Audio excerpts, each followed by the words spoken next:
Okay, this is part 6 of what you can eat on an Oasis class ship on a sea day for lunch. Right, we're walking on deck 15 on the side, and this is El Loco Fresh.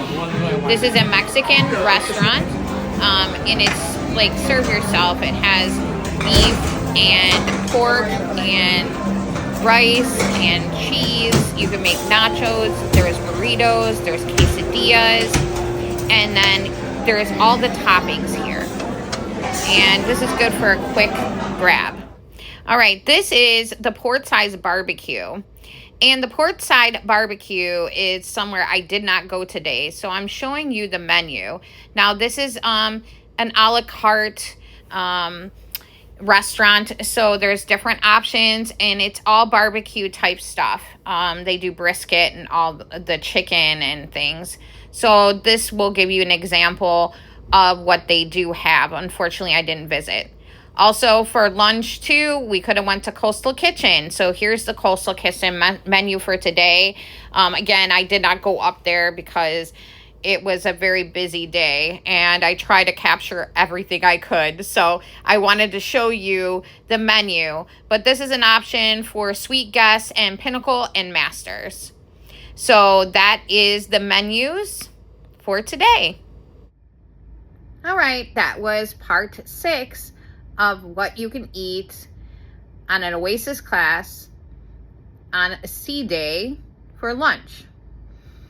And I just want to give my opinion about Oasis class in general.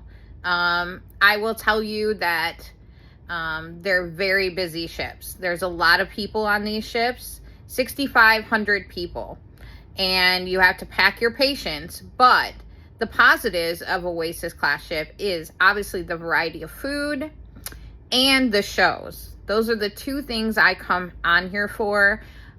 Because again, I'm solo, and so it's not that much fun for me, some of these things. But again, we all come for different reasons. Sometimes it's because of what they offer, as in, the flow rider, for instance, the slides, it's good for the children. But for a solo person, it's a little tough. It is very busy. I don't have patience, so sometimes the ship is very overwhelming for me. But it is the best in its class.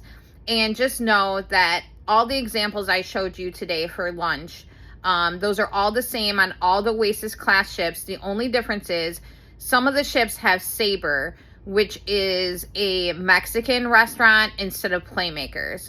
They are starting to switch those out during rehabs or refurbs, but there's only a couple of them that have it. So the Oasis class that this is pertaining to in general is the Oasis of the Seas, Harmony of the Seas, Allure of the Seas, Utopia of the Seas, and Wonder of the Seas. So all these restaurants are typical for most of these ships. But also El Loco sometimes isn't on some of the ships, which is the other Mexican restaurant. Sometimes they just have this burgers and dogs place, but they're all pretty similar. So you will find this across all the Oasis class ships. So I hope this helped you, especially when making a decision, what class ship you want to take. Your options, like food options. I love to have food options, so I hope you're the same. All right, well, thanks for watching today. I hope you enjoyed. Please follow me for more cruise and travel content.